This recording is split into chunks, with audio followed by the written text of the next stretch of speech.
just a bloke in a bar. What is up, ladies and gentlemen? Welcome to another episode of Bloke in a Bar. Bloke in a Bar, that is right. We're actually going to get Jazz Tavanga on. He was supposed to be on today, but unfortunately had a very important emergency that come up. So wishing, obviously, him and his family all good. Hopefully we get that interview done potentially next week. We actually were supposed to get Jack Williams on as well last week, but he got called into camp to the Blues.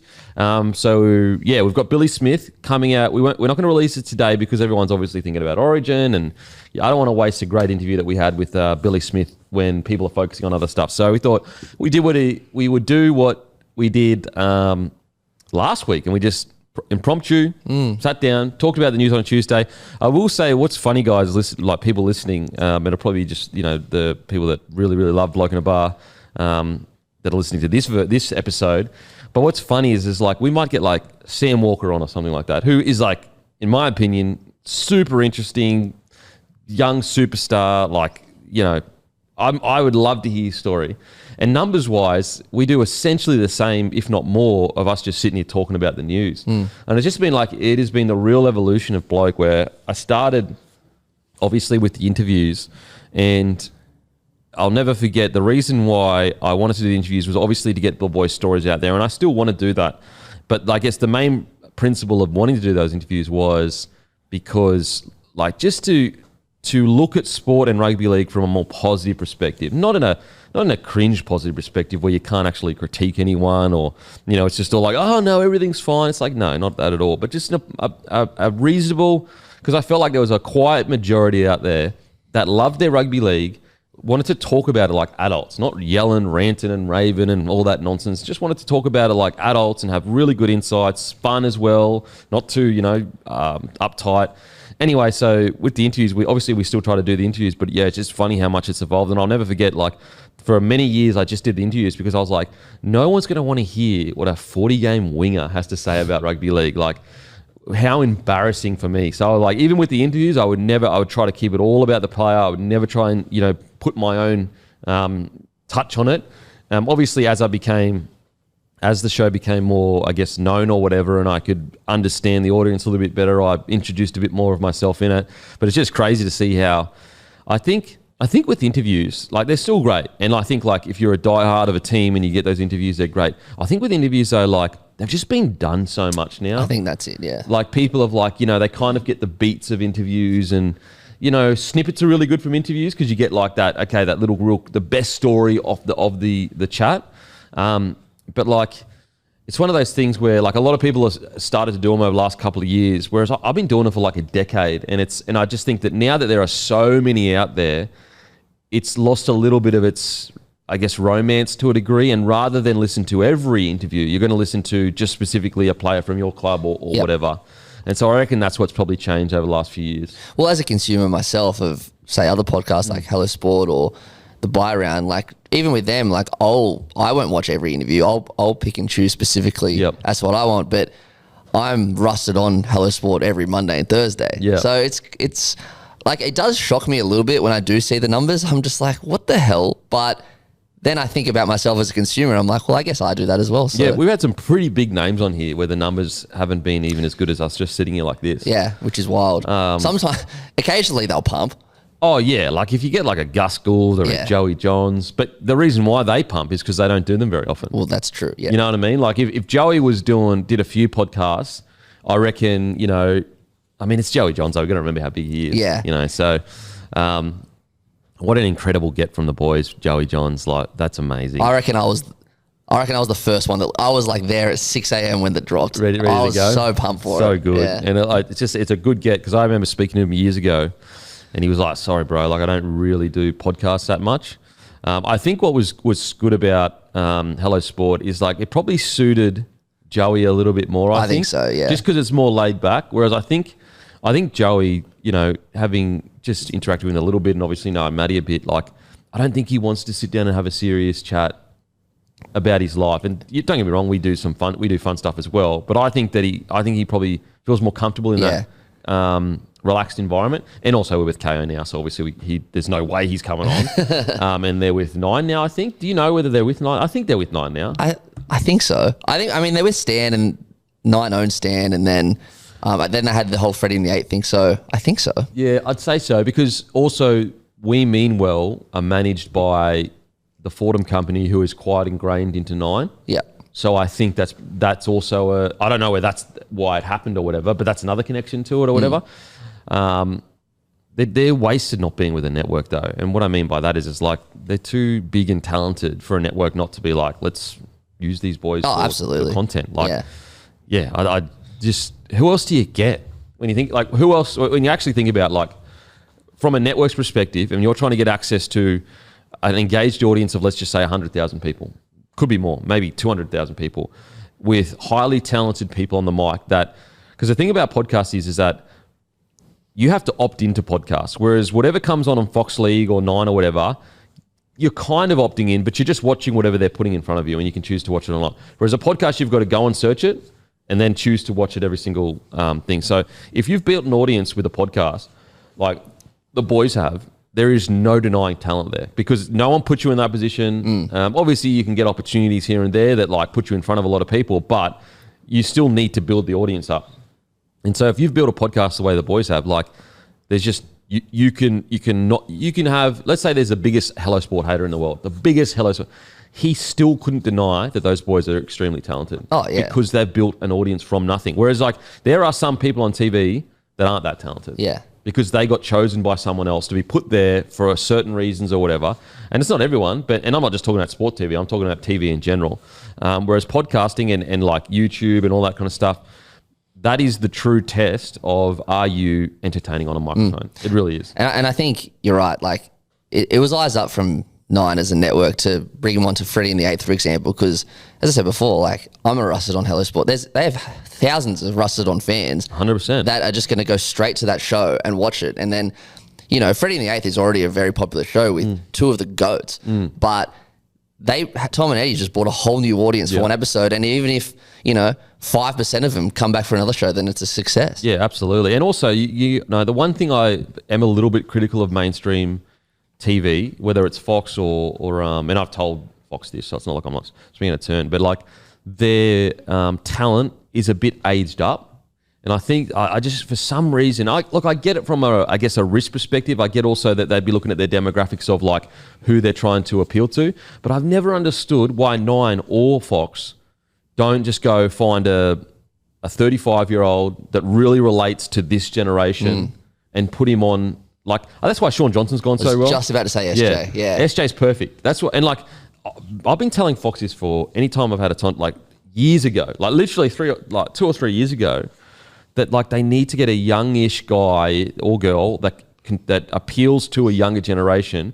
And as soon as they bring SJ on, like everyone's like, this is the best ever. Because it's like, of course it is, because you've got a bunch of 18 to 40-year-olds that, we love the older guys and that, but there's a certain character that appeals to a younger audience, 18 to 35. Yeah. Whereas like, for example, people like that are over, let's say 45 and up, like their comedy, their life experience, everything, it's just so different to what 35 or, 30, 40 and down kind of is at the moment. I think on top of that as well, like I love obviously Joey, Freddie, all them, but like I only caught the back end of their career. I feel like I grew up with Sean Johnson. Yeah, you know 100%. What I mean? Yeah, absolutely. And also there's a youthfulness. You know, what's weird is like some people that are 40 act and look 40. And then there's some people that are 40 that, like, so for example, SJ would be what, 35 now? Yeah, around 36, that. Around there, 35, 34, 35. But at 34. But an 18-year-old would be drawn to SJ more than, say, who is recently retired that just, I don't know, they just carry themselves a little bit older. It's hard to say. Anyway, but you know what I'm saying? Like SJ, he just has the look and the feel and the vibe of the next generation. Exactly. He's got the charisma that people kind of relate to. Yeah, exactly. And so that's why with guys like Tom and Eddie, they're what, 35, 36? Yeah. Yeah. But they appeal to the next block of generation kind of thing. You know what I'm saying? Yeah. Whereas I'm sure you could find some 38, 9, 40-year-olds that just don't appeal to the next generation. They actually appeal to the older generation. I feel like there's a cutoff point of like of a block. I don't know what year it would be. Anyway, I I don't even know how. Oh, yeah, we're getting about the interviews and that. So, yeah, obviously we'll keep doing the interviews because, like, I do think that you still, even though it might not get the most listens, there is a core of people that are, like, absolutely love them. I do like going, like, listening to kind of people that I haven't really heard from before, like Billy Smith last week. Like, that. Yep. Listen to that. It's a great story. Well, it's not out yet. That's what I mean. Like, when it comes out, it's a friggin' incredible story. Incredible story. But yeah, it is really interesting how things have changed. And I don't even think it's us. I just think the general consensus, like people don't listen to interviews as much anymore. They listen to radio to be entertained about a topic that they like, and they've chosen their favorite personality and like, I'm going to listen to them regularly kind of thing. Because like even you, when you first started listening to Bloke, you were listening to the interviews. Well, that's all there was. Yeah. Anyway, guys, we have a live show after Origin 3. So, as we do after every single Origin, me, Timmy, Matty, and also Hammy. I think so. I think Hammy as well. He'll be there, which is awesome. And also, don't forget, guys, I'm heading to Vegas next week, Tuesday. My God. I cannot tell you guys how excited I am. And I'm going over. Lukey will be there, as in Lukey from Levels, and also Willie Mason. So what we're going to do when we're over there is try and create a bunch of content together because I think it's a really good opportunity for Levels and Bloke to make some really fun content. And we're drawing the Mazda BT50 on next week's show, so make sure to be there for that. And don't forget to give us a follow on Sportsbet. But yeah, just a reminder, July 20th, one of the biggest fights in boxing in the last few years. It's Tszyu versus Fundora. You do not want to miss it. And also, don't forget, go to nordvpn.com/blokeinabar. And you'll be able to get 4 extra months with a 2-year plan. There's no risk with Nord's 30-day money-back guarantee. The link is in the podcast episode description. If you're going to do it. Make sure to do it, guys, because we're trying to get NordVPN on for a long-term partner. Okay, so the biggest news, obviously, we spoke a little bit about it yesterday, but just wanted to send our condolences to Cam Munster. Like, I don't even know how to process that. Like, I don't even know. No words can describe how much... how hard that would be to kind of get through. So just thinking of Munster, to think of what he's achieved, and he's gone on to become Queensland captain, and his father got to see that. Like, it's a small, minuscule silver lining, but, at least he got to see his son captain his state. There's actually a quote about seeing his son, honestly almost brought tears to my eyes reading it. I think it was on ABC.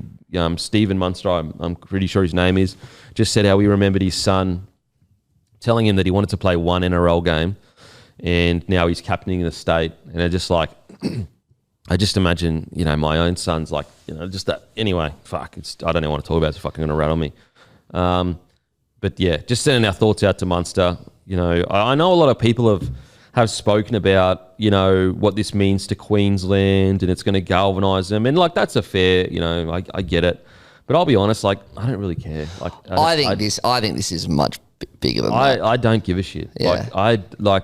If it doesn't look also great for Munster if that's the case. Like if Munster comes in, he has the game of his life and he can dedicate that to his family, then I'm happy. But if he was to not play, if he was to struggle whilst playing and not play that well, I don't care. Yeah. I do not care. Even if he comes out, plays terribly and we lose, I don't give a shit. I care more about the state of the captain of our state, but also a person I would consider a friend, just getting through this rough time. Yeah, I don't care about that stuff, and I'm not begrudging anyone that saying that, and I'm it's reasonable. It's a state of origin, and footy is Munster's life, and I'm sure Stephen Munster would want his son to go out there and kill it.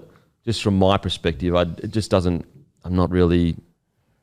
It's just not a focus for me about, he's going to kill it now and that's, it's going to bring the boys together, look out. I don't care. Yeah, I get why people are saying that. But if you really sit down for just 5 seconds and think about it, if you were in Munster's shoes, a game of footy compared to that are not even in the same sentence. Yeah, and so, and I don't begrudge anyone talking about it because it's they don't know Cam as a friend and whatever, but for me, it's just it's such a secondary thing or whatever. The only way I care about it is if it makes Munster happy. That's all I care about, really. So, yeah, just wishing him and his family all the best. And, I guess hopefully it's just 80 minutes where his mind is taken off it. I would love that, whereas you can just, for 80 minutes, he's not thinking about it and he's just in the flow, doing what he loves, doing what would make his father so proud. Yeah, it's honestly, it's rattling me thinking about it. Obviously, having kids myself, it's just so hectic. in regards to, so there was a story, the Blues will not run out through the tunnel. And really interesting thing about that. So I don't know whether it was Michael Maguire that told me that or someone close to Michael Maguire told me the story of how meticulous he is. I think it was Madge when I was fortunate enough to see Madge at which grand final was it? Was it? I think it was the last. It was last year. Was it last year's grand final? I went down there and did something with Sportsbet. Yeah, it was. It was last year. Yeah. Okay. Yeah. It would have been last year. And so I was lucky enough to just chat to Madge, and it's funny. I know I spoke about it at the time, but he actually said to me to my face, he said, you didn't rate me or something like that at the Tigers. And I just said, yeah, honestly, man, there were just certain things that, and it wasn't like a negative chat or anything, but I had a lot of respect that he said it to my face. Yeah. Like I had a lot of respect. I was like, because like I'm the kind of person that I will say what I've said on a podcast to people's face, if they want me to have that conversation. You're never going to call me, and I'm never going to be like, oh, sorry, bro, I didn't mean to say it. Unless I actually am sorry and I didn't mean to say it like that, then I will say I'm sorry. But like whenever those moments come up where you have to question your integrity, or like you feel that internal pressure of I've said something, I have to stand on it, I always just say to myself, whatever may be, I'm saying, like, don't be a coward and just say what your opinion was.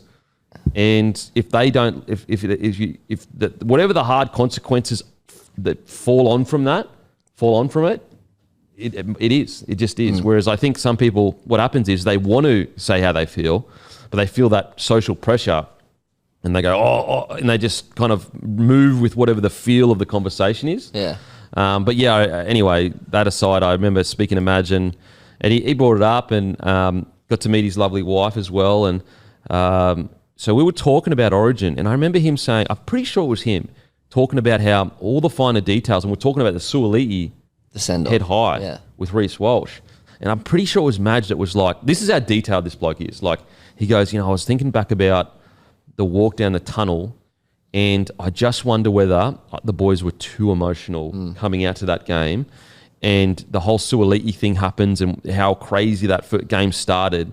And he just, that's how meticulous Michael Maguire was, that he was thinking about the tunnel walk as maybe that was making the boys way too fired up, and it's something that he looked at and said, maybe if I ever got another opportunity, or I was coach again, I wouldn't walk them down the tunnel, because I don't want them going out at this crazy emotional high and then dumping it all, and then you just flat for the rest of the game. And funnily enough, Isaiah Yeo has come out and said, we want to try to keep things as normal as possible.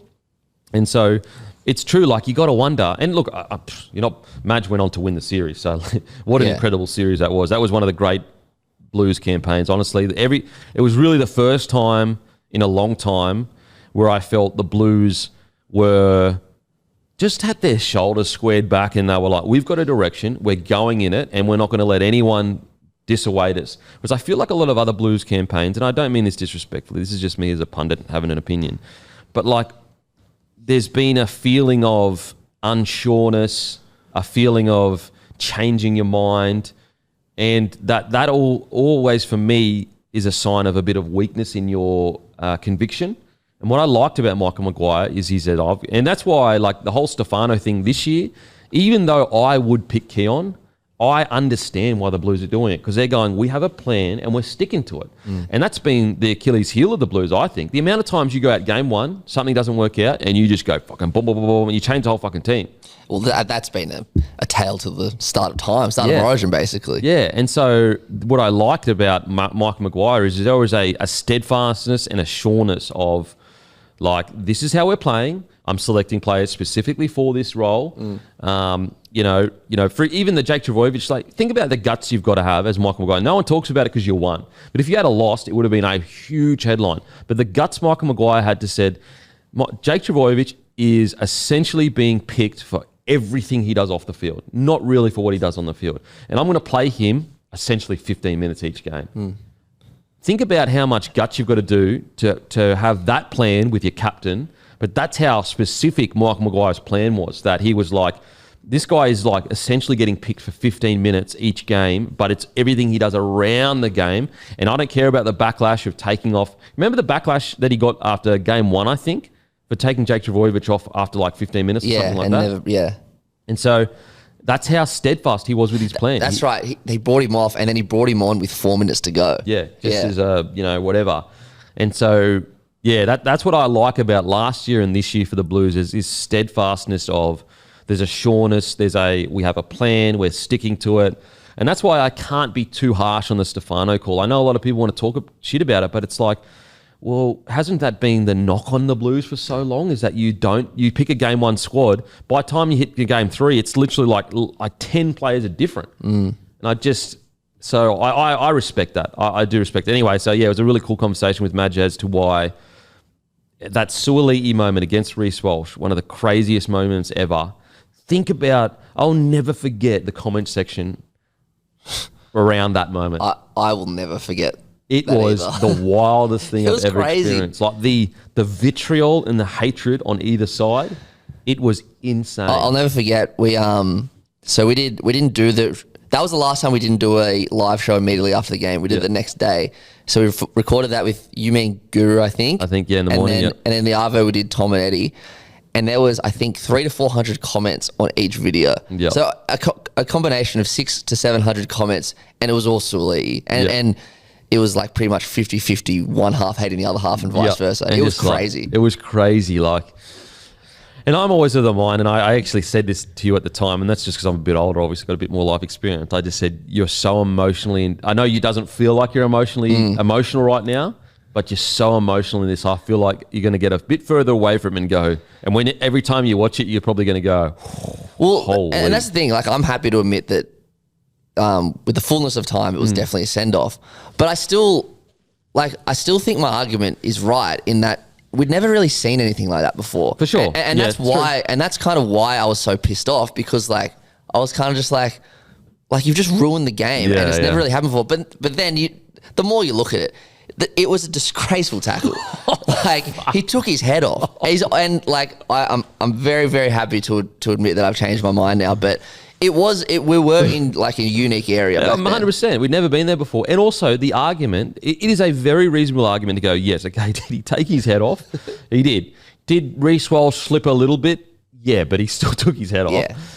But the reasonable argument of, we have this 3 games a year, it's the jewel in the crown of sport in this country. Do you really want to ruin, because as much as you want to get away from it, and I actually lean on the side of we have to keep the integrity of the game. But it is a reality that it's a business as well. And do you want to ruin the spectacle because I think we can all agree it wasn't intentional. I think everyone could agree. Suoli'i did not mean to hit him in the head. No. He was so reckless. That was the problem, is how reckless he was. And ironically, that leads back to the conversation about going down the tunnel. Madge's opinion was seeing all those former greats, you had 20, or I'll just say 18 absolute alpha males that's minimum 6 foot, minimum 100 kilos each, essentially, testosterone through the roof, about to run on the field, that have just about to go to war, essentially. And I don't mean war in the disrespectful way. I just mean go to battle metaphorically. But can I just give context for people? Because I know the exact process of the tunnel, because I was there when it's kind of started. Yeah. So usually, as everyone knows, this is obvious. Whenever everyone knows, the core stadium, you're in the sheds, you run out. It's that. At this ground, about 6 years ago, the New South Wales Rugby League Centre of Excellence is next door to a core stadium. Yeah. It's across the road. It's about, 500 metres away. I don't know, whatever. Yeah. Not even that, really. Yeah, not even that. Yeah. They have a field there, and they warm up on that field before Origin, and then they have special change rooms in the Centre of Excellence. So instead of being 20 metres from the field, they're 500 metres from the field. And then they all get up, they walk up these stairs in it's so eerie with all their boots on. They walk up these stairs in a building, walk down the stairs, and then just quickly, sorry, in the locker room, it's all Blues stuff. It's all everything is built towards legends and quotes, and it is exactly right. So it's a big circle. Normally the change rooms are square. This is a perfect circle. It's built beautifully, to be honest. And then they go down the stairs into the start of the tunnel, which is where all these portraits and quotes start and all these blue lights. And the problem is that walk, I think it's 4 minutes. Which it's is a fair walk. It's a lot. It's about 200 meters, I reckon. Yeah, it's a long time to be walking. And then the song they've picked is "Enter Sandman" by Metallica, which is just the biggest G up. It's because they saw there's footage of a college game and they kind of do it there. And it's a bit different though because like NFL is so stop start. Yeah. Like it's just not the same. So and you're right. By the time they get to the front, they run out in front of. It's actually not in front of the Black Jesus, it's the other side. But they run out in front of 80,000 people with a corner. And they've just had an emotional, like a 4-minute walk. I just want to be clear. So the tunnel essentially has all the greats that have ever played for the Blues, I'm pretty sure, like for about 200 meters. For 200 meters, like all portraits of their like photos and then like it's all blue. It's all blue lights and that. Yeah, it's crazy. I'm sure it's on YouTube somewhere. Yeah. Anyway, so like imagine, I guess just for listeners, like imagine remember a time you've ever been in a punch on or when you were younger and you were about to meet someone up for a punch on or whatever, something like that, and you're with all your brothers and the whole state, the whole nation is watching and you're running through a tunnel and the Sandman's playing. Oh. You've got your jerseys on, you're looking across, everyone's fucking eyes are rolling in the back of their head because you're just like, when you get into that state, and I've obviously been into that state, obviously playing for the Broncos or whatever, where you don't even care if you get knocked out. You are literally like, I am a kamikaze pilot. That's essentially how you're feeling. You're feeling, I'm going to throw my body so hard at this opposition that if I get knocked out, that's honourable. It's almost an honourable, not death, but you understand what I'm saying. Yeah. It's an honourable mark to go, I went so hard, I got knocked out. It's changed obviously a little bit with all the recent information with CTE and everything like that. But when I was coming through, it was truly, when you got into that state of mind, your self-preservation didn't exist anymore. And it was obviously not this, ironically, I'm assuming like when I've spoken to people in the army or whatever, you actually don't want to be like that. You want to be clinical, calm, you don't want to be crazy. But in this, it's almost kamikaze or you just go crazy. Anyway, so I just wonder how much that contributed to Suoliti going, I've been told all week, if I get a chance to fucking jam Reece Walsh through the ribs, just go as hard as you can, and then he's just gone boom and just done it. It makes so much sense. Like in theory, it's such a cool thing. Like the tunnel. Oh, mate, absolutely. It's mad. It was a great idea at the time, and it wasn't until this was kind of brought up. Well, until you said it now, basically, and then reading this article that I'm like, that actually does make a little bit of sense. Well, especially where the game is. Look, 20 years ago, fucking do it, because the game you're not getting penalty. Like you're getting a little bit of a penalty because you nearly killed that bloke. Whereas like now you're getting penalised for sliding up off shoulders in Origin, and so it's just not the same environment as it used to be. You need to be clinical. Also, the game's a bit too fast as well. Like you can't afford to be shooting out of the line and missing tackles and that. I mean, there's a reason the Melbourne Storm have been as dominant as they have for as long as they have, because like honestly, tell me when you've ever looked at a Melbourne Storm pack and gone, that's scary pack. As in, like, they shoot out of the line and they absolutely jam blokes. Not really, They're clinical. Yeah. They're clinical. It's business-like. It's the one percenters. Yes, they've got guys like Nelson that... I mean, ironically, Nelson's a really good example. Nelson has been almost in and out of first grade a little bit recently, but, like, what's been the one thing that's kind of held Nelson back from being a starter every week is because he is a bit too crazy. Yeah. He does lose his mind a little bit. Whereas if he... That doesn't really suit the Storm play. Whereas I reckon if Nelson was at another club, like the Roosters, that's a great comparison. The Roosters, on the other hand, they had forwards where you were like, that's a mongrel pack. Like they are known to be mongrels. The Storm they've been known to be extremely mentally tough, but clinical, like business-like. The Roosters pack last year had Spencer Leniu, Jared O'Hara-Hargraves, and Victor Radley. Yeah, and sometimes they explode and go way over the line and it costs them the game. Yeah. But in the games that it doesn't, they win the battle. They dominate. And it's just a methodology. Trent Robinson is very much almost like a Roman warrior kind of philosophical coach where he believes that his players are warriors. They are in the Colosseum. And he's absolutely right. It is a Colosseum. And that's what's made them have so much success. I'll never forget when we played them in a semi-final where it was the most violent game I've ever played. Like, it was crazy. People getting knocked out. The Storm game?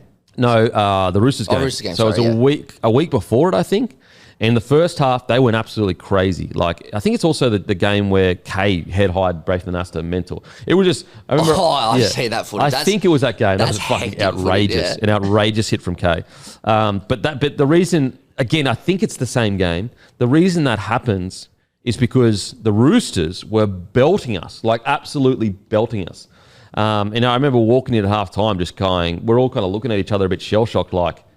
What just happened? Like, that was the most violent game we've all been a part of. And we just took a step back, got calm, knew that we had a higher quality team attack-wise. And then second half, I think I scored the first try in the second half, and that just opened everything up. And we ended up winning and obviously playing Storm the next week. But just different methodologies, really. Just different types of players. So... Interesting. It's a tiny detail, but it shows you where the Blues' heads are at. Yep. Very Bellamy-esque. I know I don't want to take anything away from Daly because maybe Daly was the one that said to do it.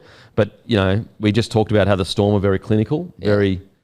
I'll never forget the first grand final, the Storm versus Panthers. Go back and watch, if you can, the Panthers run out, and they are eyes rolling in the back of their head, like young, just so energetic. Go and look at the Melbourne Storm. They're almost walking out. They're almost walking out. And then obviously we know how that all turned out. You know what? I really wonder whose idea it was, because maybe it was the Panthers core group that thought this is too hectic.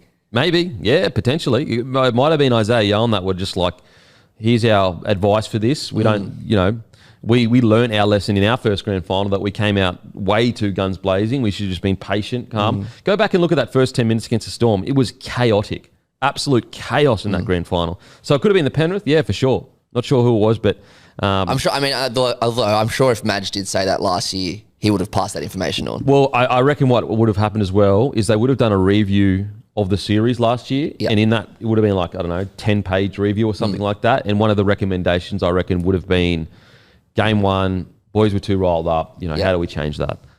Because the real crazy thing about last series is you could have won 3-0.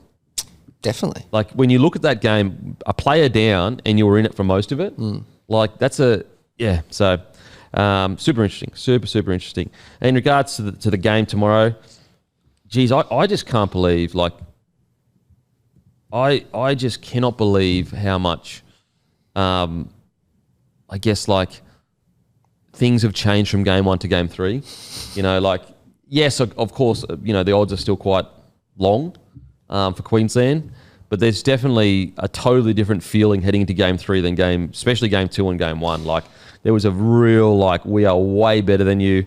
And so that's why I think, just purely odds-wise and that, like, the team, if Blues can make it click, they're going to be so impossible, like, so, not impossible, but just like, because it's Origin, but it's very, very hard to beat. I think the odds have been fair all series, but you're right, the feeling's much different. Going into game two, I was like 3-0. Yeah. I think a lot of people down here thought that, and obviously we're our own worst enemy down here. We jumped the gun at the drop of a hat in New South Wales, but last game was just a huge, big, fat reality check, and it's a reality check that we've had a million different times, and now I'm nervous again. And I was talking to Guru on the weekend. He was like, that was a fun dynasty we had that lasted about a week and a half.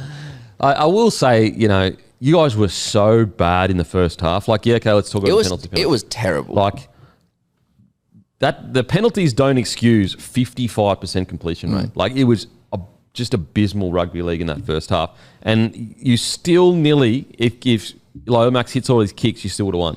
Yeah. Yeah, we scored more tries. Well, that's what's insane. Yeah. And so that's where I go, honestly, and that's why it's obviously really important, don't get too emotional, because if you just stay clinical and complete at 85%, even if Queensland get away to a bit of a lead, like 12-0 or whatever, you guys know you can run Queensland down. Exactly. I think this is, I don't know if this is arrogant, but I just think this is the reality. I think this is the Blues to lose. If they just play, if they remain calm and play how they play, the Queensland aren't as good. So it's Blues should win this game. I think that all the pressure's on New South Wales. Yeah, I agree, because we spoke about this, I think, maybe last week. When you actually look at the team on paper, go through every starting position in the Blues, essentially every player is in the number one or like in the top three of their position. Go to the Queensland side. It's like, Dearden, he'd be in the top three as sixes, I'd say. But there's some people that would have him outside the top three. Munster, yeah, top tier, especially in Origin. But like, Hammer, I don't think people have him top 3. Like Hammer's been good this past month, but he had a really slow start to the year. But like you telling me that he's better than Turbo at his best, better than even Latrell at his best, better than Teddy at his best, better than Pappy at his best.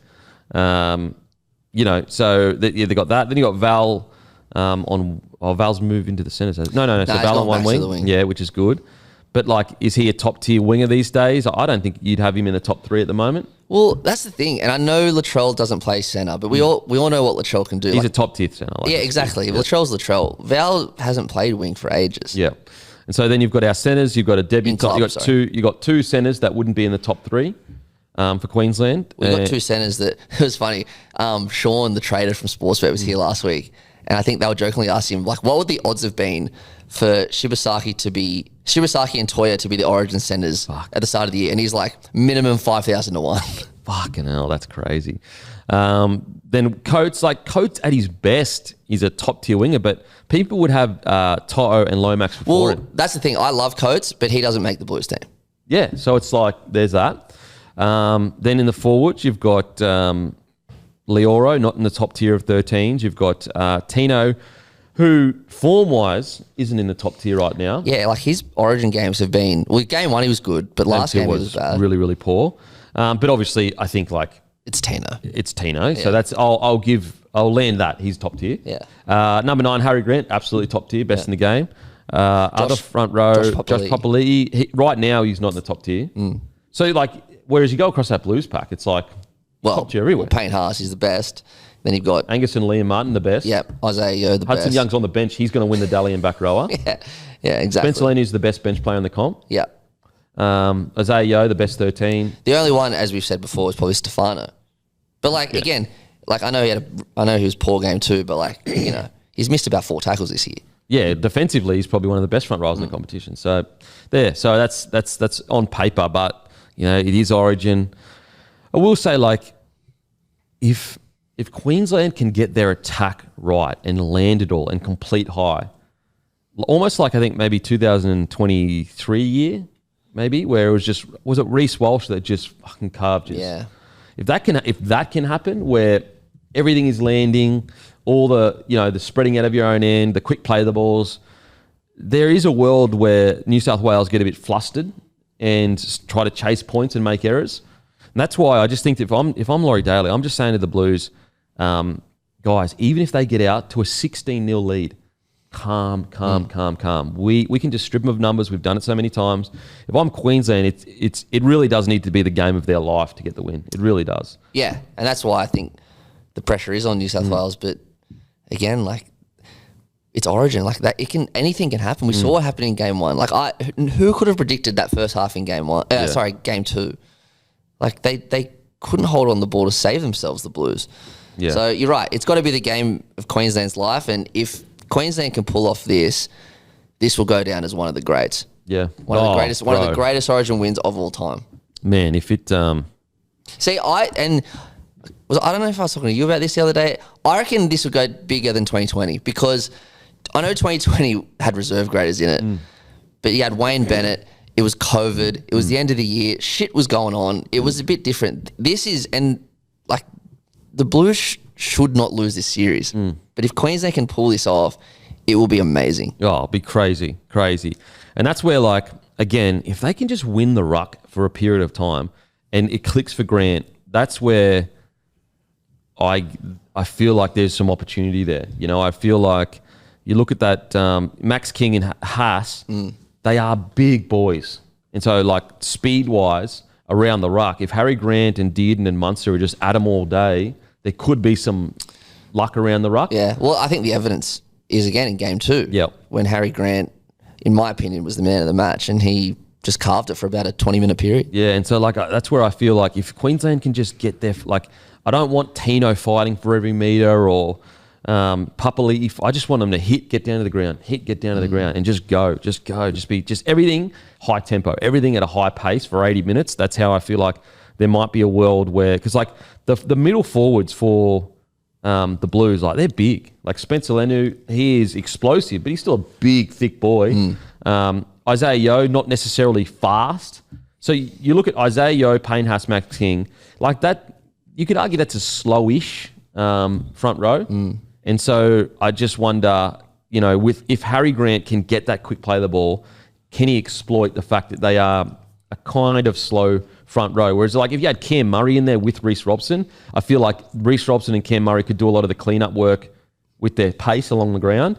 Whereas if you get a quick play of the ball against Max King, Payne Haas, Isaiah Yeo, they're not going to be able to get back quick enough to bounce back off the ball and sprint back. Whereas that's what makes Cam Murray so great, is he's so quick across the ground that he can get back and do all the cleanup work that needs to be done through the middle. And I think that's probably what Billy Slater's looked at and gone, okay, whether it's bench or a starting front row, including the 13, obviously Connor Watson changes that a little bit, but with all the other guys, if we get quick play the balls, we should be able to find some space around there. Yeah, exactly right. And that's what frightens me, to be honest, because Harry Grant's the best at it. He's the best at it. Whereas like I look at Reece Robson, and although I think he's been quite good in Origin, his job is actually to just get Luai and Cleary the ball. I think you put up a post the other day, like, is Reece Robson's Origin career underrated? I reckon absolutely. 100%. His Origin career has been amazing. No one even talks about it, but he's been so good, so solid. Defensively, he's been one of the best on the field. I think he got player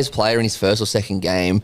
The infamous game where Cook played centre, like Robson wasn't supposed to play 80 minutes that game, and that was his first or second game, and he did. He's been awesome. Yeah, I think he's just made for Origin. He's that kind of player that he'll just keep getting selected, and there'll be some people, like when you lose, I guarantee there'll be a bunch of people going, oh, he needs to be dropped or whatever. But when you actually watch him play in the safeness that he provides in the middle, it's night and day. Like when you're a forward and you're looking at a number 9 that's a bit smaller, that they might be a good tackler, but can they win the contact? Maybe not. You're going, how good? I'm going straight at him. Whereas you look at Reece Robson, like he's probably the thickest number 9 in the competition. Yep. So when you are running as a forward, you're not looking anywhere in the line going, there's a spot here in the middle of the ruck. So that's why if it's a slow game, that suits the Blues in my opinion. Like because they can just go, if it's slow, we'll get back, get line speed really hard. We'll beat you with our post-contact meters because we'll be able to win the contact. Whereas if it's a quick game, I just wonder, I mean, again, we saw it during game 2, and I said it before game 2 is like just around the ruck, just those short passes, I reckon there might be some joy there. So we'll see. No rain tomorrow, which is good. Which is good for Queensland. It's good for Queensland. Because I think if the ball stays in play a lot and New South Wales can win the ruck, it could be a 13-plus win for New South Wales. But if Queensland can make the game extremely high tempo and fast, that's where I think there could be some trouble for the Blues to handle. Yeah. I think we definitely spoke about it last week, but it was so overshadowed with Shibasaki. But like, what are your thoughts on Josh Papali'i coming back? I love it. One area where I think we've been quite weak is probably our front row. From game 1, I feel like Mo Fotuaika probably not a starter in Origin at the moment. I think if anything, he'd be coming off the bench. I just think with Fotuaika, he never has a Barry Crocker because he cares too much. But he's had quite a few opportunities in Origin, and outside of, I think, 2021. Yeah, the first year he was really good in a really poor team. Yeah, and so he was really good in that game 21 in a team that lost. But outside of that, he just hasn't seemed to be able to really stamp his authority as a front rower in Origin yet. Whereas we've seen Tino do it, we've seen Payne Haas do it, we've seen Ruben Cotter do it through the middle. Carrigan's done it, obviously won a Wallet. You know what I'm saying? Like all of these boys that are in it have kind of done that. And so with Fotuaika, there's a lot of talent there. He's still, I think he's still relatively young. Check his age. I think he might be 26, 27. So he's got plenty of time left as a front rower. All the talent in the world. Oh, he's 25. Yeah, so it's almost like Stefano a little bit. Like, mate, as a front rower, he's got plenty of years before he's at his peak. And he's played 155 NRL games and he's 25. Yeah, he was a young gun coming through. I'd love to see Fotuaika at no disrespect with Titans, but just at a club where the system's good. It'd be really interesting to see him at a club that the system's good. Huge game tomorrow. Wow. I always catch myself thinking can you imagine the feeling of Queensland win? I can't imagine it. We've done it again. Queensland's done it again. If I'm being honest, I think Blues will win. I think they deserve to be favourites. And I think if they do somehow screw this up, it will be one of the craziest, most greatest Origin wins that I've ever seen in my life. Mate, if you guys lose this game, it is going to be carnage in the media. Like, absolute carnage. There are going to be, mate, I've got to say, bizarrely, in regards to Nathan Cleary, he's won 4 premierships, which is just goated. But he is under so much pressure. No one's under more pressure than Cleary, which is crazy to think. Mental. Absolutely mental to think. Like, it just with the way everything's kind of panned out the last 4 or 5 years, it's just, whether it's coaching or him or whatever, he's never won a decider, which is crazy. And granted, a lot of that's due to injury. But if they lose it and he doesn't have a good game, any Cleary hater, they are going to be coming out of the woodworks not even a Cleary hater. People that are just normal fans of the game. It's going to be a tough night for Cleary. It might be the most pressure he's ever been under. Like, the difference between how Cleary's going to be looked at, dependent on how he plays and what the result is, like, it could change everything. This could change everything for him in like the best way ever. Like, if he wins, gets man of the match, it's like, all right, there's your moment. It's all good. Yeah. If he loses, people are going to. If he loses, Katoa's in next year for most of the state within 2 seconds. Yeah, for sure. Which is crazy, and like, that shouldn't be the case. But that's what will happen. Yeah, I think if they lose and he plays, if he plays really well and you lose, I think there's a bit of saving grace there. I don't agree with this. Like, I actually think you'd be crazy to write Nathan Cleary off as a 27-year-old. He's still got so much footy in him, and I think you agree too. But I do agree that if he loses, at the very least next series, I think there'll be a lot of pressure saying, Cleary's had a lot of opportunity. We've got this young gun coming through. We've got all these other sevens. I think what will happen, the idea that it's Cleary's jersey for the next 5 years, because I think most reasonable people go, I take that back, because you could be reasonable and think that Moses should be 7. But most people, I think, for Blues, think it's Cleary's jersey for the next few years. Like, he's a gun, he's the best 7 in the competition. But I think if he loses this game in game 3, I think there'll be a lot of people that will say that heading into next year, it truly is anyone's jumper. Yep. Like, Cleary can't be injured for 6 games and then come back and play 2 games and then get selected like he does now. Yep. And so I think there'll also be a large portion of the audience that like he shouldn't be selected again.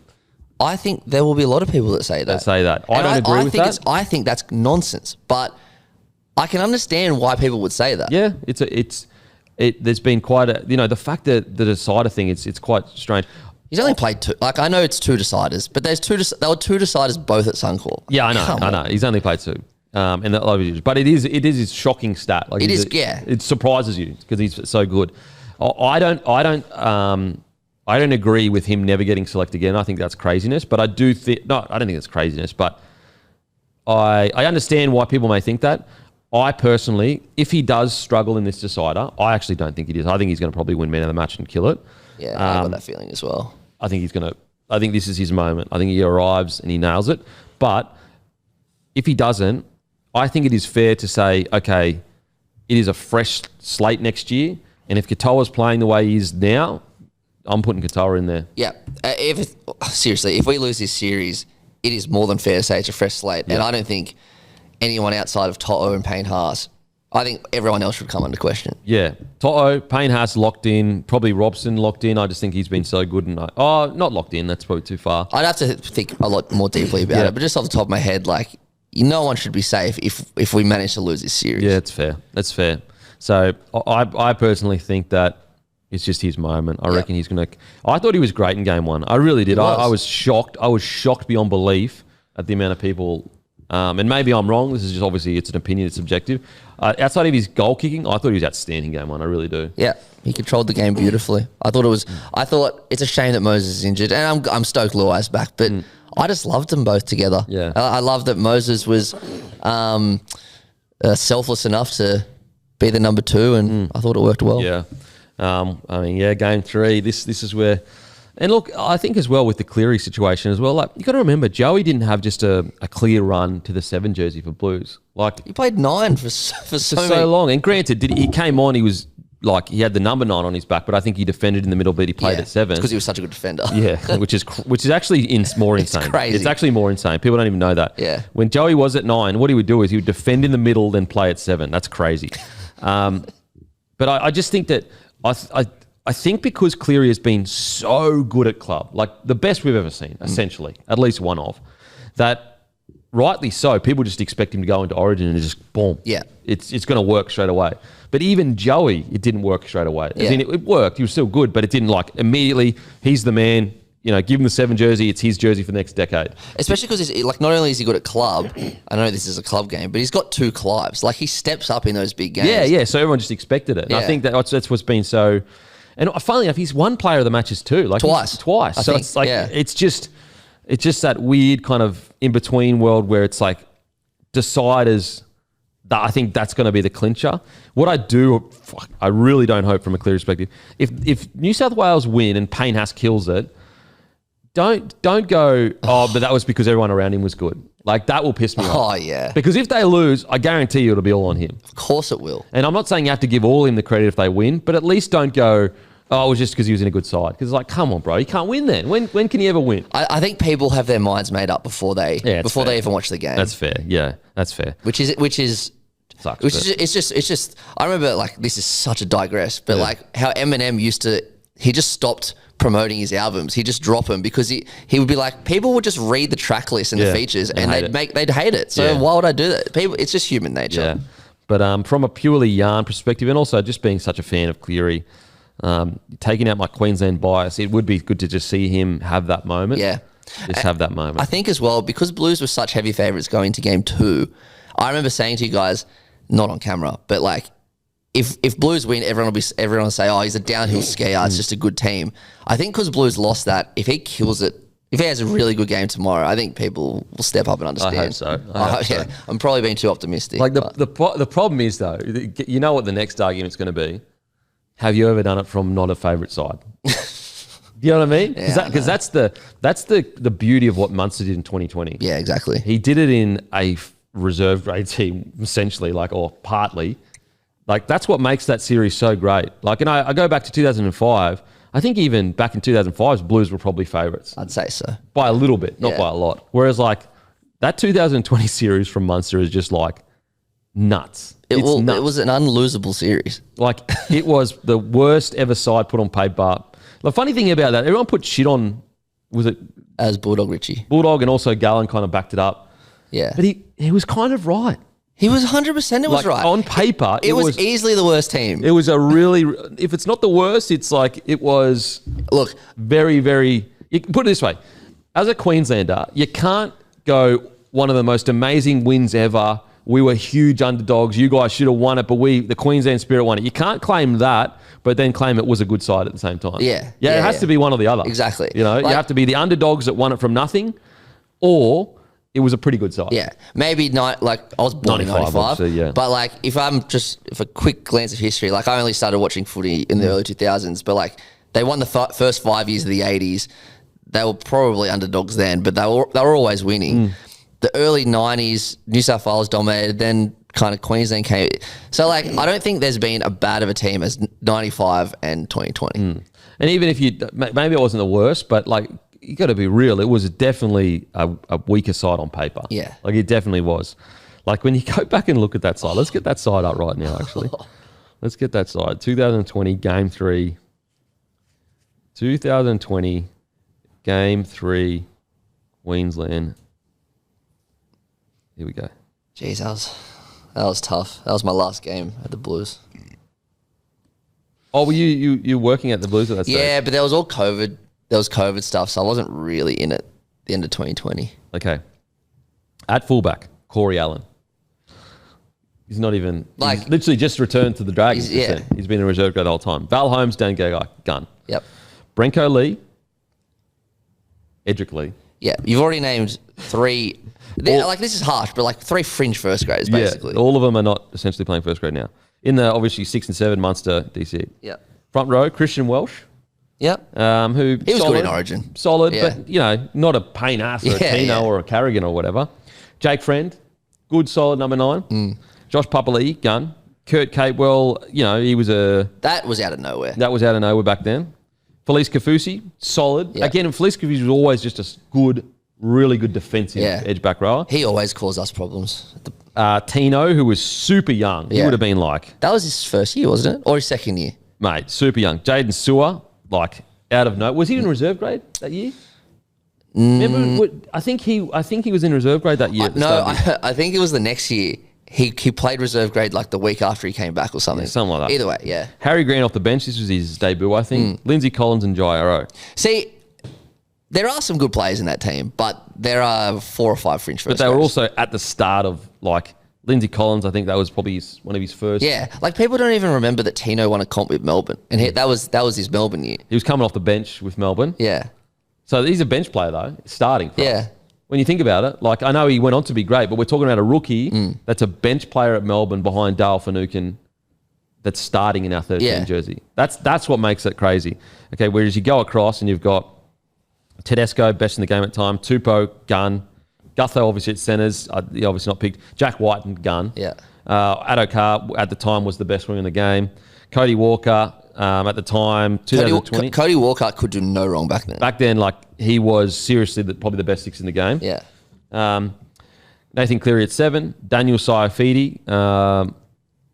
You could say that was he played well. You know what? You can say that, but in 2019 he debuted and killed it, so he was already established. Cookie was the best, one of the best hookers in the game back then. Payne Haas, gun. Angus Crichton, gun. Tyson Brazil was one of the best in the game. Jake Travoy was one of the best in the game at 13 back then. Dale Finucane off the bench. See, that's how stacked this side was. So the starting 13 for Storm was on the bench for New South Wales, but anyway, Junior Paolo, best in the game back then. Nathan Brown, solid. Isaiah Yeo, it's Isaiah Yeo at the start. But that's crazy when you look at it. That team should not have lost. That team should not have lost, bro. Holy shit. Like a lot of these guys were at like the peaks of their careers here. Jeez, it just shows you what Wayne can do. Magic, absolute magic. I'll try and get game 2 or even game 1 to see how hectic that was. Because game 2, Blues won. Okay, so game 1 was Alexander Brimson. Brimo. Killed it. Coates, Dango guy, Kurt Capewell in the centres. Philip Sammy on the wing. I think Coates got injured, I think, did he? Sammy got injured as well. So that's what's crazy as well. These Brimo got injured. And Brimo got injured. So 3 of our starters got injured. Munster DCE, Christian Welsh at the start, Jake Friend, Josh Papali'i, Cohen Hess. Cohen Hess getting called back in. Benny Hunt at 14. Oh, so even in game 3, we didn't have Ben Hunt. I reckon that game 1 team's way better than the game 3 team. Lindsay Collins, Jairo, Jaden Sewer. Yeah, that game 1 team's better. That's what makes it even crazier. We lost some of our starters from game 1 due to injury. Yeah. And so that's why we were down to Edric Lee, Branko Lee, and those boys. Wow. That's crazy. That is crazy. Have a look at this bench for game 1 for you guys. Cody Walker, Payne Haas, Cam Murray, Angus Crichton. That's right, because I think Luke Keary might have been playing for us. Yeah, Boyd Cordner, Luke Keary at 6. That was Boyd's last game, I think. Boyd, Damien Cook, Junior Bowler, Tyson Brazil, Jake Travojevic. I think that was Boyd's last ever rugby league game. Wow. Pretty sure. Wow. Anyway, that's crazy. We tripped down memory lane. Anyway. Sorry, just one thing. Also, we just won the last 2 series. Yeah. How did... God. You could have gone 3 in a row. I know. I remember we had all these like memes ready to go. Like these Snoop Dogg 3 things. Like we had so many. It was so sad having to delete all of them. That is so funny. Far out. But that's, as content creators, you always have to have that shit ready to go. Exactly, yeah, ready to go. You can't be making them after. Then you miss the boat. That is... The plight of the content creator has to be like, oh, damn, we didn't win. I'll just delete all this shit. That's how confident we were of winning. Can't wait to post this. Oh, shit. Can't wait. Fuck those Queenslanders. Fucking 3 in a row. Fuck you, cons. Oh, that's great. Yeah. Okay, outside of that, big news. So Tino, it has been revealed, has an option for 2027. So he will be available to negotiate if he doesn't trigger his option in November 1, 2026. And he's come out and spoken about, pretty honestly, about wanting some direction for the club. And I'll just get this up. Okay, here we go. It's at Fox Sports, and it's a pretty candid conversation, to be honest. So he basically said, the club doesn't owe me anything. I would just like to see some direction. How are we getting out of this as a group and not just as a playing group? As a club, we need to sit down and roadmap and direct where things need to be headed and have clarity around that. Obviously, there's a lot of things up in the air at the moment, and that's probably what's weighing me down the most. It's hard to talk about. I get a bit emotional. We're not performing, and I know what it's like. It's a full-on business. It's a ruthless business. When things aren't going right, there's a lot of questions. As a club, we are not in a good situation, and we need to get clarity and have direction where we want to head and plan how to execute. I'm still going to turn up every weekend to change this club around and get a win for us. Geez, I respect the honesty there. Yeah. Like, very easy for him to give Titan fans the typical, we're working hard, we're sticking it out, I'm leaving that to my manager. I really respect that, because that's what fans, even if that makes you worried as a Titan fan, at least you've got an insight as to how he's feeling, Whereas like sometimes when when the Broncos were going through some hard stuff and Reno kind of like gave the typical captain's answer, I'm just like, I think he said like something along the lines, we're all good, there's no issues or whatever, something like that. And I was like, clearly we're losing every week. Like, come on, bro. There's more. And I understand why they have to do it, because they don't want to create headlines. Course. Whereas this creates headlines. I get it. Whereas as I said, I got a lot of respect for Tino to come out and speak so honestly. Look, I get Titans fans that are, come on, mate, we gave you this long deal. But like, can you really question Tino's commitment to the club? Like, he could have left to any club and got a 4 or 5 year deal. When he had that big situation with the Titans where he could have signed with anyone, I know not for a fact, but I'm pretty sure the Storm were desperate to get him back. Yep. And Perth would offer him easily $1 million a year. There are so many clubs. The Bulldogs offered him, I know this was deemed illegal in the end, but they nearly gave him a pub. A pub. And he said no to all that. Yeah. Stick to the Titans, gave him the best years of his career. But could you, as a Titan, I've seen some Titans fans and they kind of feel the same way. It's a little bit like Payne Haas. I don't want Payne Haas at the Broncos playing for us for the next 5 years, missing the 8. I want him to go and win a premiership. You know why? Because he's given everything to us. He is, anytime he puts a jersey on, he kills it. So it's like, at some point, you've got to turn around and go, do you really like that player, or do you just like your club? If you like that player and you want the best for them, sometimes the hardest thing is just let them go to another club and be the best version of themselves. Yeah. I know this is a bit drastic, but last year or the year before when South were just at their lowest and Cam Murray he played way too many minutes. Yep. Just put it. I remember thinking the same thing. And he's a South junior. He loves South. He probably won't leave. But even I was like, geez, we don't deserve this bloke. Yeah, mate. I'm the same with Haas. If we're sitting there with Haas and we did make the 8, he has got no direction with the club. Now, I know it's different. People have said he's got some family, situation going on in Brisbane, but I would not begrudge Haas. I really wouldn't. And I know, and people go, if it happened, you really would. Honestly, I really, really wouldn't. I'd be like, I get it, bro. I totally get it. You deserve better. And so that's why with Tino and the Titans, mate, sometimes you got to make some very, very tough calls. And he's not going to end up at the Broncos. So this isn't me being fucking selfish trying to get him at the Broncos. But sometimes you've got to look at it and go, this guy, he needs to, I really feel if he stays at the Titans and they don't have any direction, they're not winning games, they're coming bottom 4, he's going to waste his career. This guy should, and I know he's already won a comp off the bench, but he should win multiple comps really. Or at least, not even win multiple comps, at least just be in finals footy each year kind of thing. Yeah, he did. Tino should be playing finals footy. Yeah. It's a L to the game that he is not playing finals footy. 100%. Imagine Tino coming into a big match in a finals game. You'd just be stoked about it. And also, I hate to say it, but his form in Origin hasn't been great. And it's not on him. It's is the system at Gold Coast good enough to get the best out of him? He probably not next year, but there's a chance he loses his jersey for the Queensland. If some other young gun comes through and's killing it, and at a club that's getting the best out of him, and that's another thing he has to worry about. He wouldn't want to have to give up his Queensland jersey because he's at a club that's struggling. I remember, Freddie used to talk about it all the time. They would, that's pretty obvious, but they would kind of prioritise guys that are in winning teams because they're part of a winning culture, bring that winning culture to the Origin. Absolutely. And that's just the reality. That's the reality. So, I if I'm being honest, I think he would. Silly is a harsh word, but I think it would behoove him to not activate that contract. I'm concerned for the Titans. Yeah, that organisation has just been too okay with, not making finals. Their whole recruitment has just been very strange, letting go sevens, keeping a bunch of fullbacks. We've been speaking about it for years. I know Titan fans, God, don't want to hear about it, or it's frustrating to hear about it, but how they have let go of so many solid sevens is beyond me. And then they've got Kieran Foran, he's a 14 now. It just doesn't make any sense. And also you can just tell, like, they're too okay as a team looking across and an error happens or a missed tackle happens and not getting line speed and just all that kind of stuff. And I agree with Tino, like, yeah, for sure, the playing group needs to take accountability. But like all the way to the top, there has to be some real questions as to what they're going to be long term. You can tell, like, the difference in how Tino's speaking when the whole Fafita thing happened a year ago. How he was like, he's basically the one that that convinced Fafita to backflip. What a difference a year kind of makes. Like, obviously... Well, look how Fafita's been since then.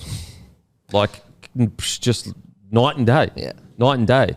And the only thing, like, I'm sorry, but there's not a single Titans player even close to career best form. I just think Desi's lost his magic. True. Yeah. I just think he's lost his magic. Yeah. I really do. Like, yep, I see what you're doing, trying to move all those guys into the halves position because they're all really talented footballers, and the Melbourne Storm have done it to a degree.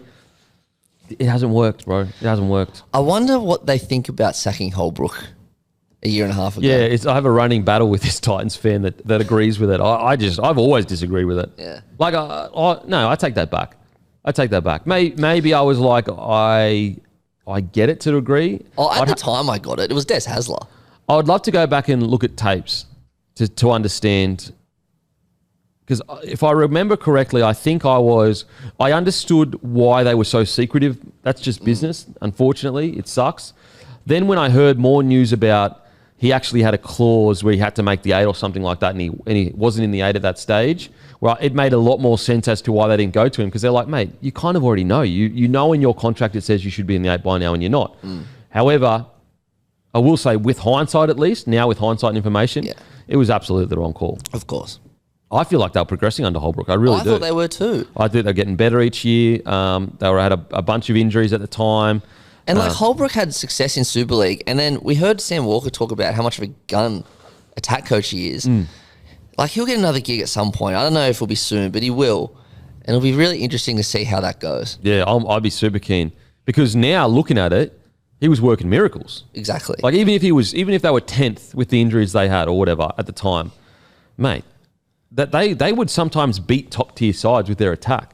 And even Connor Watson has said he used to really struggle against the Titans because you just didn't know what Titans were rocking up. At least they had that. Yeah. Now they don't even have that. Exactly. So yeah, I don't think Tino's going to execute his option. I don't. Yeah, I think he's going to be at a new club in 27. Because you got to remember, that's a whole nother year. So he's got to spend a whole year now in 26 at Titans. 27. So he'll be like, what, 27 years old by then? Yes. He's about 25, 26 now. Yeah. So yeah, he's 25 now. Yeah, it's got to happen. It's crazy that he's 25 now, though. Jesus, what a player. That's crazy. I wonder, I hate how they've gotten rid of all these options on NRL.com because it makes my job a lot harder. But I'd love to know, if he activates 27, does that mean he has to stay? Does that activate multiple years? Yeah, like as in, does he stay till 28 then? Yeah, because if it does, there's no way. I'm out of there. I don't think he's activating. Yeah.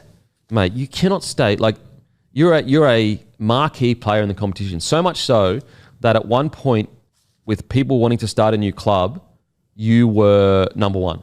Every coach that voted was like, Tino, that's the guy I'm going to get started a new club. That's how highly touted he was. Now it's Critter, I think, but Tino's up there, and it's just like that. Unfortunately, as harsh as it is, but the organisation has let him down. They should have put everything around him to not at least make him come last. Yeah. If they were in the top 8 right now, there's no way Tino's leaving. Of course not. And so, yeah, they made that Desi call. It's turned out to be the wrong one. I know, I get it, the whole argument of like, you can't keep sacking coaches. But the problem is they've gotten worse. Yeah. I'd get it if they just stayed the same and then people were complaining. But I guess the concern I have is like they've gotten substantially worse. Well, they were disappointing last year. I remember there was a running argument between everyone on the panel if they were okay or if they underachieved. I thought they underachieved for sure. And then this year, because of what happened last year, everyone's kind of like, I can't giving up hope. Yeah. And look where they're sitting now. It's tough to hear, but it's not good. Yeah, and you got to remember, like Desi at the Manly Seagulls, like he had Tom Trbojevic just ripping, absolutely ripping it. You know, outside of that, like, so yeah, it's a tough one. Me personally, I think they'd probably look back at that Holbrook situation and say, you know what, we didn't give him enough appreciation for what he was getting out of this squad on the Gold Coast. Yeah. Because the Titans, the Desi Titans experiment. Look, maybe he is truly playing the long game, and we're seeing like all of these. But the problem is, like, look how far. Like as I said, like even Tino's form's down a bit. Now, granted, he's had his ACL. You have to be fair there. But like, is there? I'd understand if there were like a few players playing like really, really good form footy for the Titans. So you could go, well, there are some people responding really well. It's just taking the squad a bit of a long time to react to it. But the problem is I don't think anyone's playing anywhere close to their best at the Titans at the moment. Yeah, I'm trying to think. Like Fermor's been good, but like there's a lot of improvement. He's been good way before. Exactly, he's been good for a while now. Fafita's fallen off a cliff. Fafita's, like literally night and day difference. Yeah, Tino's not at career best form, but obviously come back from ACL. Brimson, not even close really. Like he's having a good year. Yeah, solid. But yeah. So it's like, at what point do you go, this playing group is just not responding to Desi Hasler? And if that was the case where there was 4 or 5 players playing really good footy, but it just wasn't working, you go, all right, next year, hopefully he's cleaned out all the bad habits and he's got all the new good habits in there. But it doesn't seem like anyone's responding to it. Yeah, I don't know where they go from here. But then if you get rid of Desi, I think they go Josh Hannay or something like, or even like a Kevy. Like, because one thing we do know with Kevy is he just backs attacking footy. Obviously, they had good defence in 23, but like it might be so crazy it works. The Kevy Walters to Titans, it sits well with me. Like I get a good feeling from that. Yeah, same with me, because it's kind of like it's different. We saw what he did with that 23 roster. I will say, even at the Broncos, they're going okay now, but I think a lot of people have turned around and looked at that Broncos roster and gone, you know what? Probably wasn't Kevy. Like, probably wasn't Kevy. Like, it's taken Michael Maguire like tooth and nail to get to where he is at the moment. Exactly. And they're still they still played half a game on the weekend. Exactly. They were diabolical for 60 minutes. Yeah. So it's like, I think a lot of people look back on that and go, you know what? Probably wasn't Kevy that was the issue there. It's crazy, like, when you think about it, like, when Kevy got sacked, I was as shocked as anyone. But, like, I kind of got it. Like, I understood. It was one final series in 4 years. Yeah. Like, it's tough. But then if you looked at his progression, like, I know last year was bad, but what he took them from and what he took them to was so good. It was hectic. And, like, they did have so many injuries last year to key players. So that's what I look at Kevy and I just go, maybe you just get a legend down there that gets the boys happy and up and loving their rugby league, and that's the answer to the solution. Because like the old school coach of Desi, you know, mad scientist, just doesn't seem to be working. Holbrook seemed more of the positive side of coach that was a bit more gentle on the players, and they seemed to react really well to that. Yeah, I don't know. There's Josh Hannay as well that could be a potential. But do you, like, even if you had like a, I don't know. Yeah, Luai, options. So basically at the end of this, he's a similar situation. I think in November he can activate his options for 27 as well. Yeah, I'd love him just to do it. Like I reckon he'll stay. The thing is like he's won 4 comps, and I understand if he wants to go. Like, what more does he gain by going to, like, you might enjoy your footy week in, week out at a better club. But if he can just get this team into a top 8, even just one of the years. Yeah. Like, that's a huge win for his career. I don't think, why would you leave the Tigers then if you're just going to, why would you leave Penrith then if you're just going to, after one season, like, I don't think I think he'll get rid of the options. He's going to get paid $1 million a year. He's like 28 years old, so he's a little bit older. Yeah. I think, mate, what an opportunity. You know, they look so much better. Yeah, okay, they're still struggling at times, but I look at it and I go, first of all, he's probably not going to get $1 million a year somewhere else.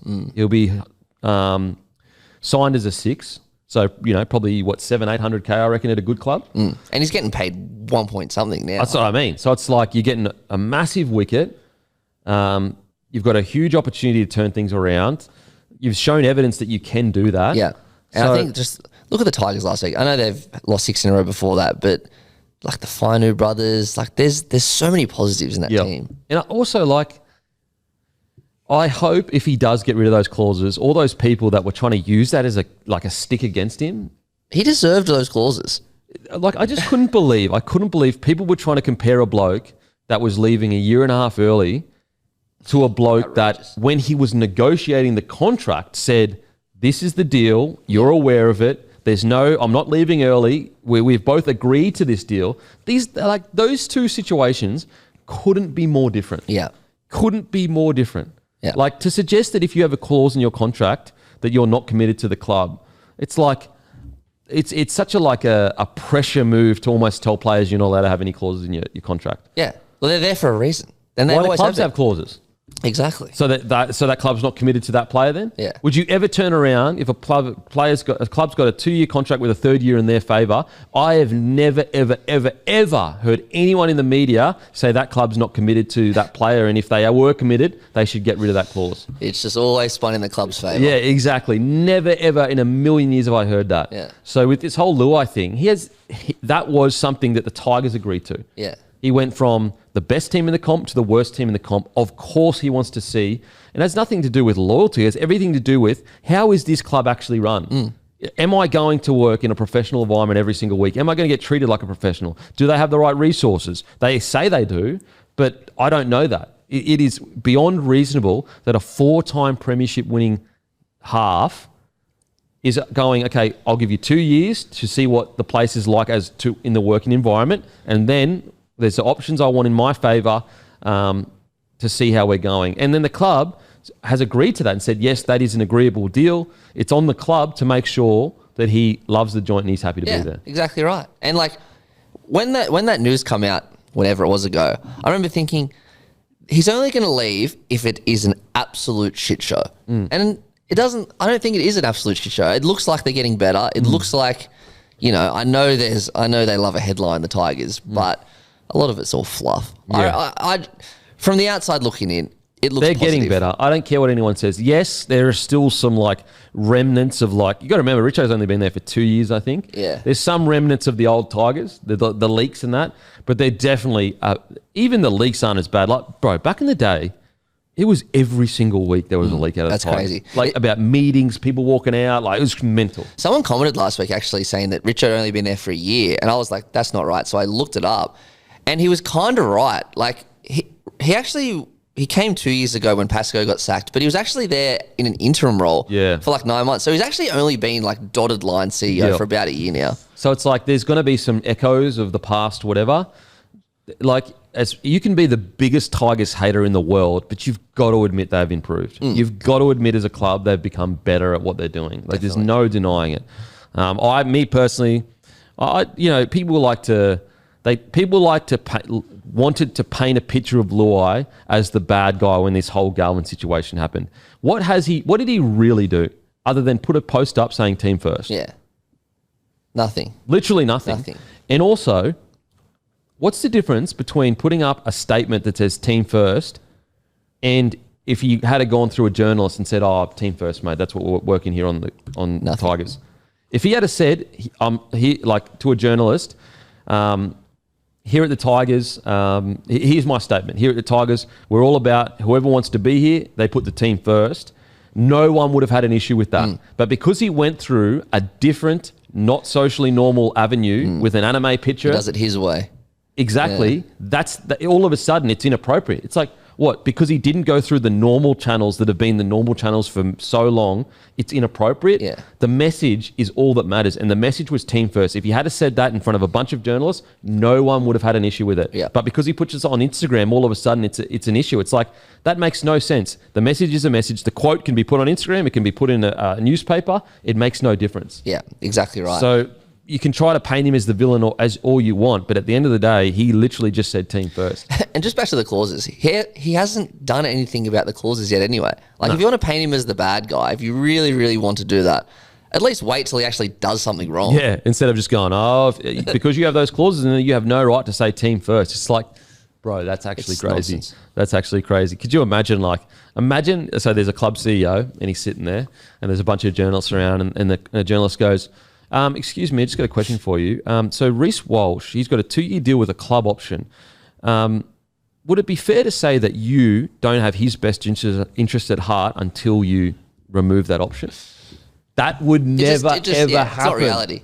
That would never happen. Yeah. That would be laughed out of the room. Yeah. That would be like, what? What the hell are you talking about? What are you talking about? Would it be fair to say you're not putting Reece Walsh in the team first because you've got him as an option and he's one of your better players? Never happen. Never ever happen. Now, some other news. The group? What's it called? Holman Barnes Group. Holman Barnes Group. The CEO is apparently resigned, or left or whatever. So that's going to be interesting. I do think that there are some Tigers fans that believe that group, sometimes makes the wrong calls or whatever. So that's going to be interesting about some changes there. It's funny with the Holman Barnes Group and this whole Tigers board stuff. I think there's been so much chat about it over the past 3 years that my nervous system has a natural reaction to just shut down and not feel anything. I hear a thing about the Holman Barnes Group and I'm just like, whatever. Yep. It's just, they've been in the news so often lately. So I'm just like, whatever. I don't know what's going on there. There's a news story. There's a news story every bloody month when it comes to them. So I'm not sure. I'm just looking at some more stuff. So Billy Slater has come out and basically just talked about the situation with Munster. Billy Slater has confirmed Munster will return camp today. Revealed the gun 5/8 was never a chance of pulling out of the series. I'm just trying to think. I think we see that regularly how courageous he is, and in many forms, not just physically, but the way he goes after his footy, him as a person. Look, there was a fair bit of uncertainty with money on Sunday morning when I was sitting in his room, but the one thing he was certain about, he was very certain that he was going to play on Wednesday night. That's one thing he was very firm on. He didn't have a lot of answers for a lot of things, but he gave that one to me pretty straight. Slater battled with the loss of his own father, Ronnie Slater, in January, and the Queensland coach was of the belief Munster had the strength to turn up for his state. Once he said, I will be playing Wednesday night, that was it for me. I haven't dealt with this as a coach, but I've dealt with this as a person. I lost my father in January. I know what it's like. Cam's an inspiration for many people. He's a hero to many people in Queensland. I can only imagine his dad would have been his first inspiration and first hero. Oh, bro, that fucking rattles me so bad. That's Oh, man. That fucking... Jesus Christ. Hurts to hear. He'd be hurting right now, and that's why he needs us. He needs his family. The one thing about Cam is he never let anyone down in the past, and I don't expect him in the future. Yeah. One thing about Cam, and this is just a selfish story about Munster, but, I'll never forget when I started the beer and, you put so much money into it and risk and, these players don't owe me shit. They don't owe me anything. And Munster was just like, yeah, bro, I'll come up. I'll do the photo shoot. Absolutely. Flew all the way out from Melbourne.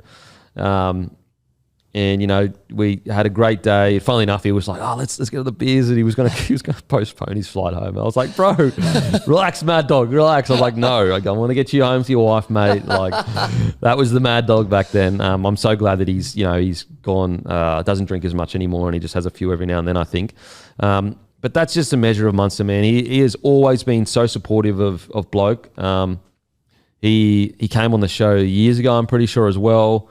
He's just been such a legend. Anytime I've ever asked him for help with anything like that, he's just been such a friggin' good guy to deal with. And I'll never forget, you can actually still see on our YouTube channel the pictures of me, Cookie, and Munster. Yeah, it's the cover photo. Yeah, and so I'll be forever in his debt. One of the best players in the competition at the time, an Origin player, a superstar, could have demanded, obviously we paid him, but he could have demanded so much more money. Obviously we don't have that. We're a small business. Didn't even care, came all the way up, and I'm forever grateful to Munster for that. What a legend. Doesn't need to, didn't know me from bars. I obviously knew him, talking before that, but he doesn't owe me that, he doesn't need to do that. So, and there's been quite a few NRL players that have been so supportive of Bloke. But Munster, he was there in the first, obviously with Cookie too, was also a bloke that anytime I need something, he helps me out. There's so many of them. There's so many I haven't even named. Cam Murray's another one. Anytime I need help with anything, And so I'm forever grateful for Munster there. He's just absolute legend. Absolute legend. For someone who is a Queensland legend, I have him as Queensland legend. He normally if you're that good by default, you're just hated by the other state. Yeah. But he's just not. Yeah, like, so people true. don't hate Munster, and it's not like he doesn't carry on the field. Yeah, bloody it's oath so he does. true. But like people just don't hate him. I'll never forget the dickhead that the guy when he was having a slap on the pokies that came up with a video. Muppet. You know what's interesting? I just typed in the locker room. You know what come up? What? The locker room podcast, the locker room Mike Whitney, the locker room Ricky Ponting. Wow, cricket.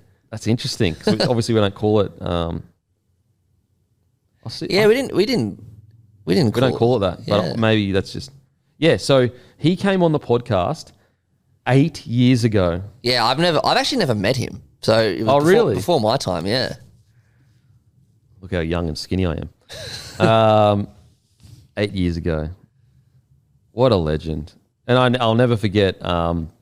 He talked about getting kicked out of Origin camp, little bastard, out of under 20s Origin camp or something like that, or something. He spoke so honestly about it. He talks about the time where him and he had to go to Cam Smith to tell him to apologise, and he's like, mate, I've never been so rattled. Because he's had his indiscretions are always hilarious though. Like they're never anything bad. They don't hurt anyone. Like the punch on with Ben Hunt. That's hilarious. That's funny. But all the other stuff, it's like, bro, get off your high horse. Come on. Oh. If you look at some of those indiscretions and you're like, how dare you or whatever, it's like, listen, of course, as a professional athlete, it's definitely a mistake. No one's pretending it's not, and he should be held accountable. He should be, all that kind of stuff. But you want to sit there and admonish him after he's served his punishment or whatever. It's like, let's not throw rocks in glass houses, guys, because most of us have a friend that does stuff like that. Yeah. Every single weekend, not just one weekend. But like, we've all done stupid shit. I ripped the drain off a house 2 days ago. Exactly. So we've all done stuff. That's what with the Munster thing is. So, he's never done anything. It's all just like, he's never hurt anyone. It's young men stuff that you stuff up. And anyway, so sending our best to him. Anyway, all right, we are done for the day. Guys, next week we're joining the Mazda BT50. Make sure to use the NordVPN code. At the very least, to help out the show, just even click the thing. Go into it and just have a look at it. That helps us a lot to show them the engaged audience that I have. It takes you 2 seconds and it helps us massively try to get them on long term. And the menu log code this week, guys, it's weeks for free delivery. And also the bloke code, if you are going to use a discount, use the bloke code from codesports.com.au/bloke. Gives you a massive discounts for the year. We're currently going to have a chat to them about extending this partnership, and that all depends on obviously how engaged the audience is with their segment. So any support would be awesome. Give us a follow on the feed, Sportsbet. KO, I'll be heading over July 20th, Fundora vs Zoo 2. Do not miss it. Make sure to grab that. And also, guys, a live Origin show after Game 3 tomorrow, so make sure to tune in for that. Okay, grab some grumpy coffee as well. As usual, we'll go and fuck ourselves. Thank you. Imagine what you could be buying instead. For free and confidential support, visit gamblinghelponline.org.au.